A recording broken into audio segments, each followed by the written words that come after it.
چلیں اب ہم نماز سیکھنے کے سلسلے میں آگے کلام کرتے ہیں احکام کی طرف۔ فرمایا نماز فرض ہونے کے لیے 3 شرائط ہیں، ہر کسی پر نماز فرض نہیں ہے۔ نماز فرض ہونے کے لیے 3 شرطیں ہیں، مسلمان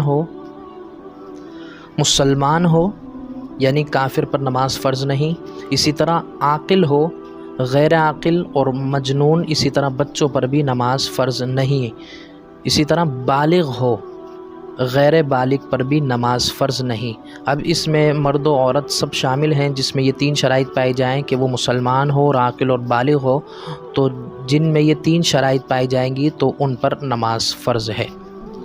اب یہ مسئلہ بھی ذہن نشین رہے کہ نماز فرض ہونے کی شرائط پائے جانے پر یہ لازم نہیں ہے کہ بس اب پورے دن کی ایک ہی ساتھ نمازیں پڑھ لیں، بلکہ نماز فرض ہونے کا جو سبب ہے وہ وقت کا پایا جانا ہے، یعنی جیسے جس نماز کا وقت داخل ہوتا رہے گا وہ نماز جن میں یہ 3 شرائط جو ذکر کی گئی وہ موجود ہوں گی تو ان پر نماز فرض ہوتی رہے گی۔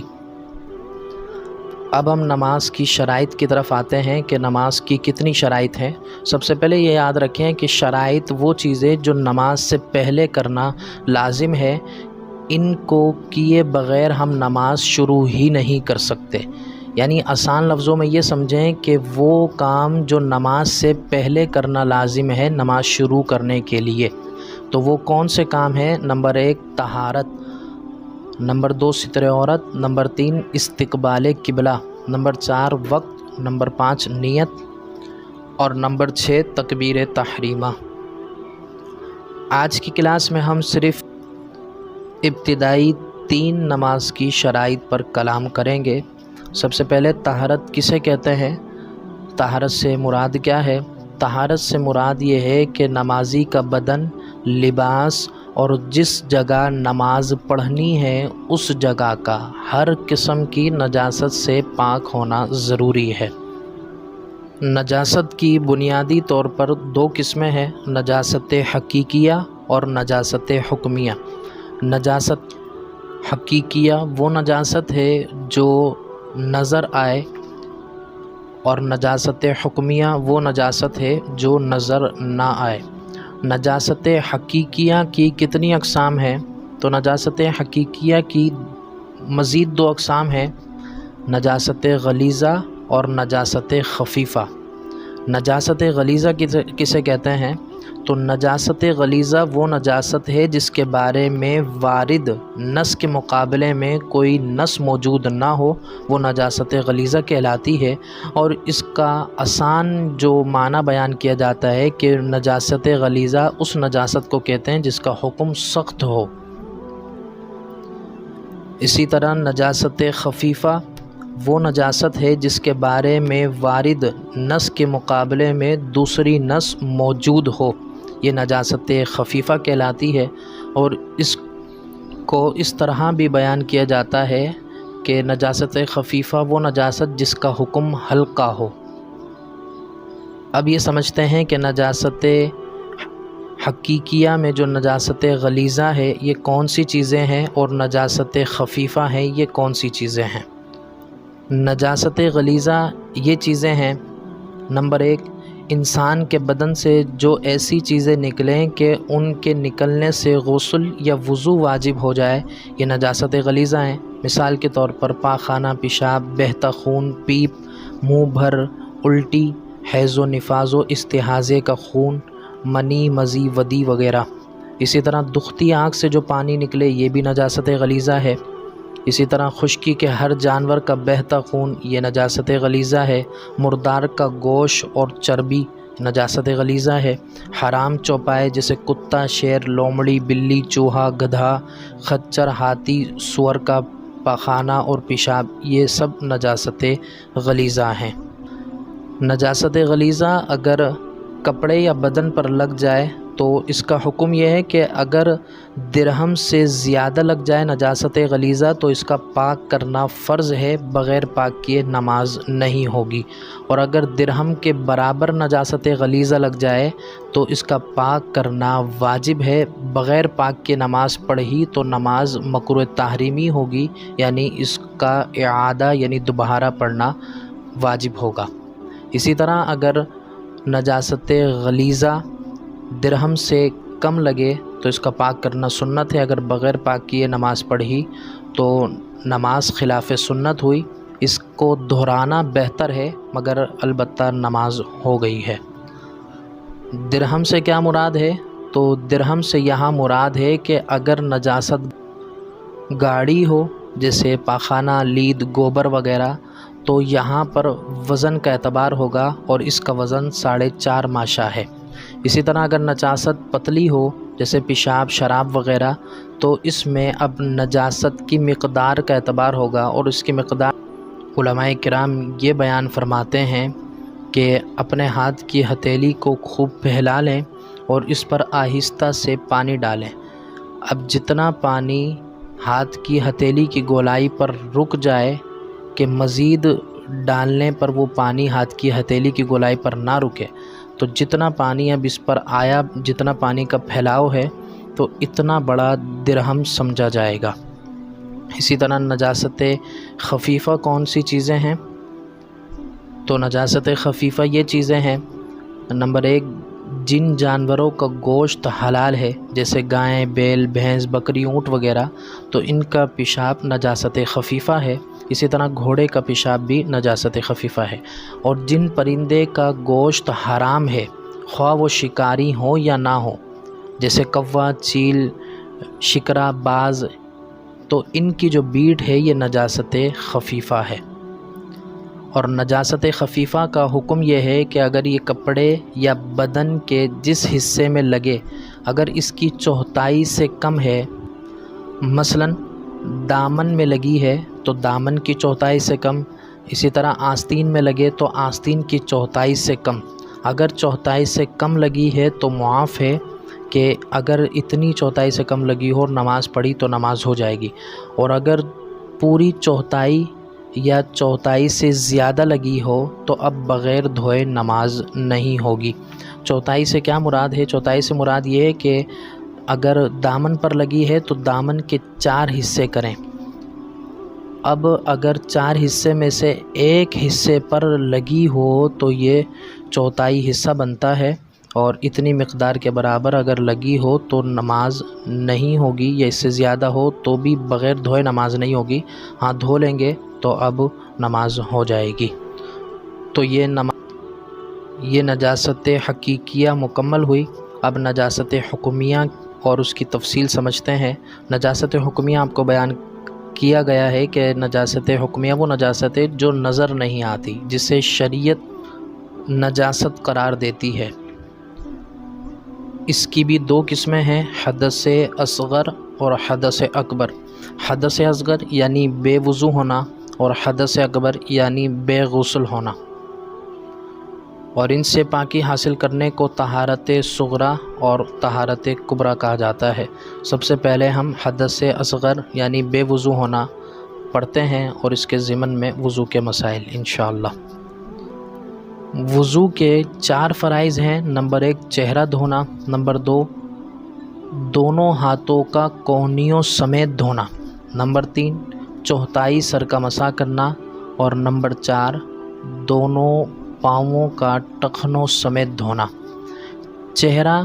چہرہ عادتاً پیشانی پر جہاں سے بال اگنا شروع ہوتے ہیں یہاں سے تھوڑی کے نیچے تک، اور ایک کان کی لو سے دوسرے کان کی لو تک، یہ پورا چہرہ کہلاتا ہے اور اس کا دھونا وضو میں فرض ہے۔ اسی طرح ہاتھوں میں کوہنیاں شامل ہیں، یعنی کوہنیوں سمیت دونوں ہاتھ دھوئے جائیں گے۔ اور چوتھائی سر کے مسح سے مراد وہی چوتھائی جو ہم نے بیان کر دیا، یعنی آپ سر کے 4 حصے کریں اور اگر ایک حصے پر بھی آپ مسح کر لیتے ہیں یعنی تر ہاتھ پھیر لیتے ہیں تو اس سے چوتھائی سر کا مسح والا فرض جو ہے یہ ادا ہو جائے گا۔ اور چوتھا فرض دونوں پاؤں کا دھونا، تو یہ ٹخنوں سمیت دونوں پاؤں کا دھونا ہے، یعنی ٹخنے بھی پاؤں میں دھلنے یہ لازم ہیں۔ البتہ وضو کے صحیح ہونے کی 3 شرائط ہیں۔ نمبر 1 یہ کہ اعضائے وضو پر پانی پہنچ جائے۔ نمبر 2 یہ کہ جو چیز جسم تک پانی کے پہنچنے میں رکاوٹ بنتی ہے وہ نہ ہو، مثال کے طور پہ جسم پر چربی وغیرہ لگی ہوئی نہ ہو، نیل پالش وغیرہ جو خواتین استعمال کرتی ہیں، چونکہ یہ جلد تک پانی پہنچنے میں رکاوٹ بنتی ہیں، اس لیے یہ نہ لگی ہوئی ہوں۔ اسی طرح ایلفی وغیرہ بھی نہ لگی ہوئی ہو۔ اور نمبر 3، جو چیز وضو کے خلاف ہے یہ نہ ہو، مثال کے طور پر خواتین کے جو مخصوص ایام ہیں یہ نہ ہو کہ اگر ان میں وضو کریں گی تو وضو نہیں ہوگا۔ اسی طرح ان پر حدث اکبر بھی نہ ہو کہ حدث اکبر پر صرف حدث اصغر والی طہارت حاصل کر لینا یہ کافی نہیں ہوگا، بلکہ انہیں پورا غسل کرنا ہوگا۔ اب وضو کی اقسام سمجھتے ہیں۔ دیکھیں، وضو کی 3 اقسام ہیں۔ کبھی وضو فرض ہوتا ہے، کبھی واجب اور کبھی مستحب۔ فرض وضو کون سا ہے؟ یہ ہر نماز کے لیے وضو کرنا یہ فرض ہے۔ اسی طرح واجب وضو تو طواف کعبۃ اللہ شریف کے لیے وضو کرنا یہ واجب ہے۔ اسی طرح مستحب وضو جو ہے یہ باوضو سونے کے لیے، اسی طرح نیند سے بیدار ہونے پر وضو کرنا مستحب ہے، ہمیشہ باوضو رہنا مستحب ہے۔ وضو پر وضو کرنا ہر نماز کے لیے ایک الگ وضو کرنا یہ سنت بھی ہے اور مستحب بھی ہے۔ اسی طرح وضو کے دیگر مواقع ہیں جن پر وضو کرنا مستحب ہے، ہم یہاں پر صرف انہی پر اختصار کرتے ہیں۔ تو ہم نے یہ صرف وضو کی مختصر انداز سے وضو کی اقسام پڑھی۔ اب وضو کرنا کب واجب ہو جاتا ہے اس کو سماعت کرتے ہیں۔ تو وضو کرنا تب واجب ہوتا ہے جب اس میں 8 شرائط پائی جائیں۔ وہ 8 شرائط کون سی ہیں؟ نمبر 1 مسلمان ہو، نمبر 2 عاقل ہو، نمبر 3 بالغ ہو، نمبر 4 کافی پانی کے استعمال پر قدرت بھی ہو، اور نمبر 5 حدث اس پر نہ ہو یعنی حدث اکبر، اور نمبر 6 حیض نہ ہو، نمبر 7 نفاس نہ ہو، اور نمبر 8 جو ہے وقت تنگ ہو۔ یعنی یہ تمام شرائط اگر پائی جائیں گی تو وضو کرنا واجب ہو جائے گا۔ اس صورت میں اگر وضو نہیں کریں گے تو گناہ گار ہوں گے، کیونکہ اس سے نماز کے قضا ہونے کا یقینی اندیشہ ہوتا ہے۔ یعنی اگر وقت اتنا تنگ ہے کہ نماز قضا ہی ہو جائے گی تو اب وضو کرنا یہ واجب ہو جائے گا۔ اب وضو سے متعلق چند ضمنی مسائل سماعت کر لیں کہ داڑھی والوں کے لیے کیا مسئلہ ہے۔ تو دیکھیں، اگر داڑھی گھنی ہے تو اس پر تو صرف جو ظاہری بال ہیں داڑھی کے ان پر پانی پہنچانا ضروری ہے، جلد کے اندر تک پانی پہنچانا ضروری نہیں ہے۔ اور اگر داڑھی گھنی نہیں ہے بلکہ چند جگہوں پر بال ہیں اور جلد نظر آتی ہے تو اس صورت میں جڑ تک، بالوں کی جڑ تک یعنی جلد تک پانی پہنچانا واجب ہے۔ اسی طرح داڑھی کا یہ مسئلہ بھی یاد رکھیں کہ جتنے داڑھی کے بال چہرے کے حصے میں آتے ہیں، چہرے کے دائرے میں آتے ہیں، یہ تمام کا دھونا تو واجب ہے، لیکن جو چہرے کی حدود سے نیچے لٹکے ہوئے ہیں ان کا دھونا واجب نہیں ہے۔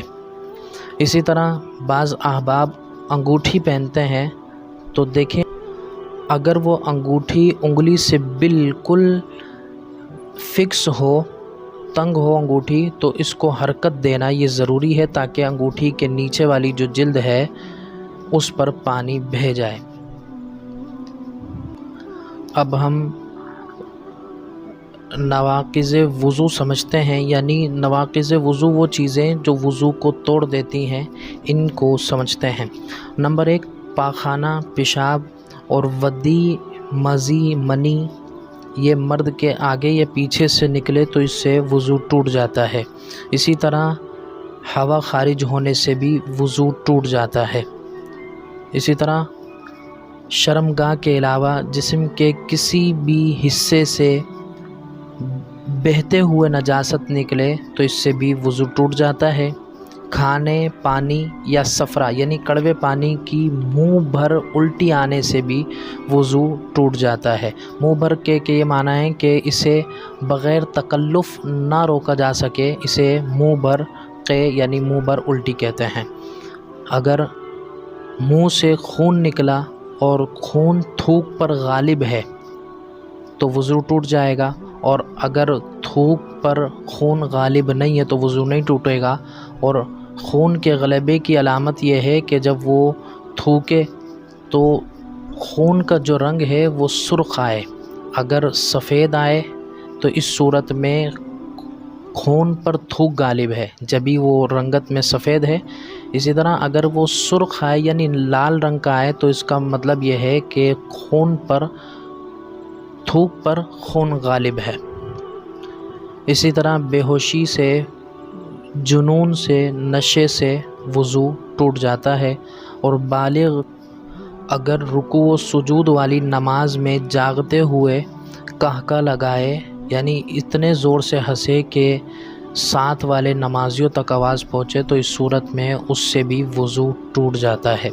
اسی طرح بہتے خون کی الٹی سے بھی وضو ٹوٹ جاتا ہے، جبکہ تھوک سے مغلوب نہ ہو، اور اگر جمع ہوا خون ہے تو اس سے وضو نہیں ٹوٹے گا جب تک منہ بھر نہ ہو، اور اگر جمع ہوا خون ہے اور منہ بھر الٹی ہوئی تو اس صورت میں بھی وضو ٹوٹ جائے گا۔ اب غسل کی طرف آتے ہیں۔ نمبر 1 کلی کرنا، نمبر 2 ناک میں پانی چڑھانا، اور نمبر 3 تمام ظاہری بدن پر پانی بہانا۔ کلی کرنا یعنی منہ کے ہر پرزے، گوشے، ہونٹ سے حلق کی جڑ تک ہر جگہ پانی بہہ جائے، یہ کلی کرنا کہلاتا ہے۔ مگر اکثر لوگ یہ سمجھتے ہیں کہ صرف منہ میں تھوڑا سا پانی لیں اور اسے نکال دیں، یہ کلی کرنا ہے، تو یاد رکھیں یہ کلی نہیں ہے، کیونکہ کلی کے لیے یہ شرط ہے کہ ہونٹ سے حلق کی جڑ تک ہر جگہ پانی پہنچ جائے۔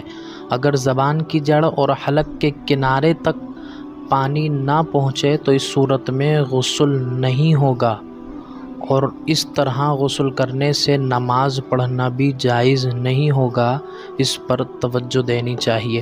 اسی طرح ناک پر پانی چڑھانا، اس سے مراد ناک کی نرم ہڈی تک پانی پہنچانا ہے، اور اس کا آسان طریقہ یہ ہے کہ پانی کو سونگھے اتنا کہ وہ ناک کی نرم ہڈی تک پہنچ جائے۔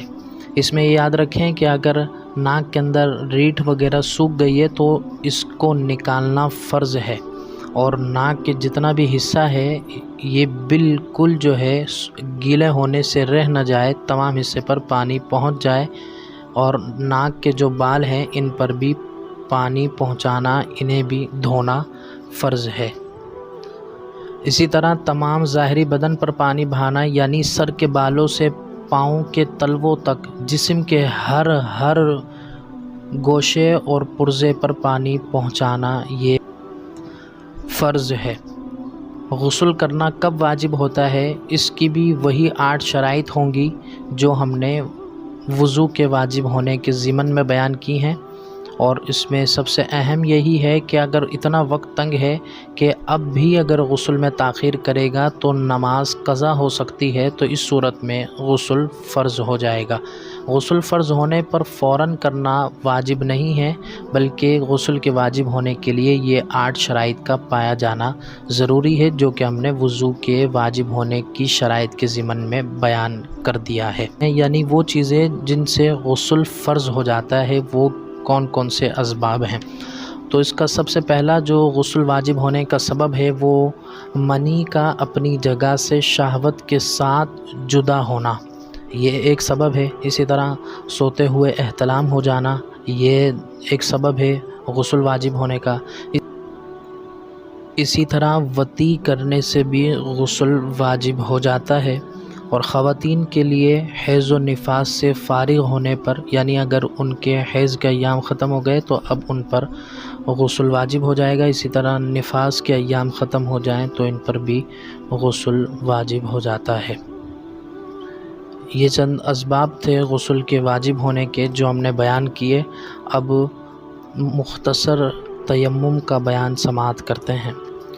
تیمم کا لغوی معنی ارادہ کرنا ہے، اور تیمم کا جو شرعی معنی وہ یہ ہے کہ پاک مٹی سے چہرے اور ہاتھوں کا مسح کرنا، یہ تیمم کہلاتا ہے۔ تیمم کے 3 رکن ہیں، یعنی تیمم کے 3 فرض ہیں۔